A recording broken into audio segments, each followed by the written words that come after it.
Hello friends, ఈ వీడియోలో చూడండి. ఇలా రెడీమేడ్‌గా వచ్చిన బ్లౌజ్‌కి నెక్ అనేది వెడల్పు వస్తుంది కదా!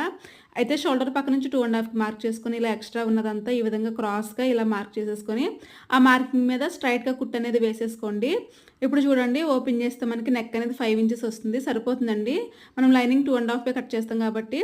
అయితే చూడండి, లైనింగ్‌ని ఈ విధంగా ఒరిజినల్ పైకుండేలా చూసుకొని, దాని మీద లైనింగ్ ప్లేస్ చేసేసి, ఇలా ఒక సైడ్ పిన్ పెట్టేసుకొని, ఇంకొక సైడ్ నుంచి పావించంత అంటే పాదమంతా ఖర్చు ఉంచుకుంటా కుట్టు వేసుకుంటా రావాలండి మొత్తం నెక్ అంతా గూడాని. ఇలా కుట్టు వేసేసుకున్న తర్వాత ఈ లోపల ఉన్న ఎక్స్ట్రా క్లాత్ కట్ చేసేసుకోండి.